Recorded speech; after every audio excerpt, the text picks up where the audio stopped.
Hi guys, and welcome to the Book Rat. If you're watching this on my vlog channel, today's video is part of my Fairy Tale Fortnight event, which is a 2-week look at all things fairy tale. If you're watching this on the blog, you're like, well yeah, obviously. But Fairy Tale Fortnight has started in earnest. There are all kinds of things going on, so I will leave a link below to the main schedule. But my first vlog of Fairy Tale Fortnight is actually going to be a little teaser of a book that is up for giveaways. I'm going to read you guys a little excerpt of A Court of Thorns and Roses by Sarah J. Maas.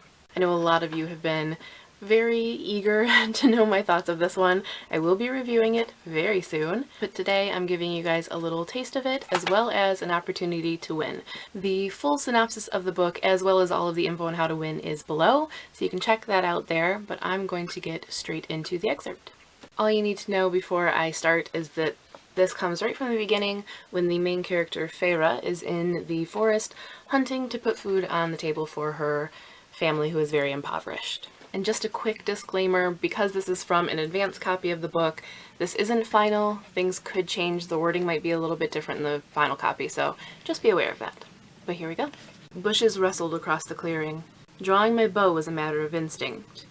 I peered through the thorns and my breath caught. Less than 30 paces away stood a small doe, not yet too scrawny from winter, but desperate enough to wrench bark from a tree in the clearing.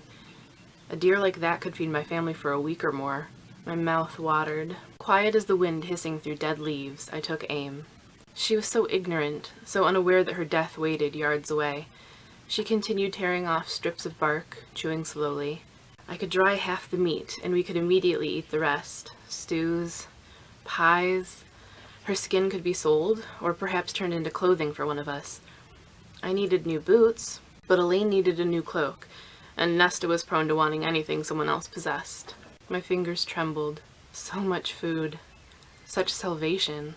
I took a steadying breath, double-checking my aim. But there was a pair of golden eyes shining from the brush adjacent to mine. The forest went silent.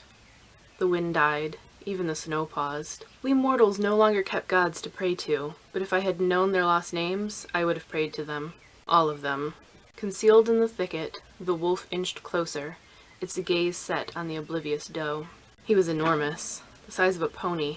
My mouth went dry. One of the massive wolves I'd been warned about. I'd never seen one that large, and yet he remained unheard, unspotted by the doe. If he was of Prythian origin, if he was somehow a fairy, then being eaten was the least of my concerns. If he was a fairy, I should already be running. Yet maybe it would be a favor to the world, to my village, to myself, to kill him while I remained undetected. Putting an arrow through his eye would be no burden. But despite his size, he looked like a wolf. Moved like a wolf.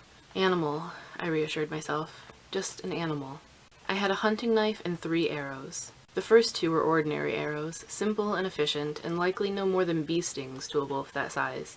But the 3rd arrow, the longest and heaviest one, I'd bought from a traveling peddler during a summer when we'd had enough coppers for extra luxuries. An arrow carved from mountain ash, armed with an iron head. Everyone knew fairies hated iron, but it was the ash wood that made their immortal healing magic falter long enough for a human to make a killing blow, or so rumor claimed. The only proof we had of the ash's effectiveness was its sheer rarity. I'd seen drawings of the trees, but never one with my own eyes. Not after the High Fae had burned them all long ago. So few remained, most of them small and sickly and hidden by the nobility within high-walled groves. I'd spent weeks after my purchase debating whether that overpriced bit of wood had been a waste of money, and for 3 years the ash arrow had sat unused in my quiver. Now I quickly drew it, keeping my movements minimal, efficient, anything to avoid that monstrous wolf looking in my direction. The arrow was long and heavy enough to inflict damage, possibly kill him if I aimed it right. If I took out the wolf, the doe would flee. If I took out the deer, the wolf would either go for my throat or the carcass, and destroy precious amounts of hide and fat. My chest became so tight it ached. And in that moment, I realized my life boiled down to one question. Was the wolf alone? I gripped my bow and drew the string back farther. I was a decent shot, but I'd never faced a wolf. I'd thought it made me lucky, even blessed, but now I didn't know where to hit or how fast they moved.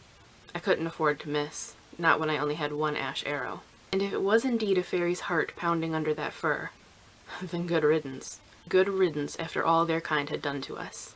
I wouldn't risk this one later creeping into our village to slaughter and maim and torment. Let him die here and now. I'd be glad to end him. The wolf crept closer, and a twig snapped beneath one of his paws, each bigger than my hand. The doe went rigid. She glanced to either side, ears straining toward the gray sky. With the wolf's downwind position, she couldn't see or smell him. His head lowered, and his massive silver body, so perfectly blended into the snow and shadows, sank onto its haunches. The doe was still staring in the wrong direction. I glanced from the doe to the wolf and back again. At least he was alone. At least I'd been spared that much. But if the wolf scared the doe off, I was left with nothing but a starving, oversized wolf, possibly a fairy, looking for the next best meal. And if he killed her... If I judged wrongly, my life wasn't the only one that would be lost. But my life had been reduced to nothing but risk these past 8 years that I'd been hunting in the woods. And I'd picked correctly most of the time. Most of the time. So there you have it. That is from A Court of Thorns and Roses by Sarah J. Maas. This one comes out May 5th from Bloomsbury, and I would recommend that you go ahead and put it on your pre-order list or your library wait list or however it is that you get books, because I quite enjoyed it, but more on that in my review. That is all for this video. I will see you guys again soon for another Fairy Tale Fortnight something. But until then, thanks for watching, happy reading, and make sure to go check out Fairy Tale Fortnight. Bye!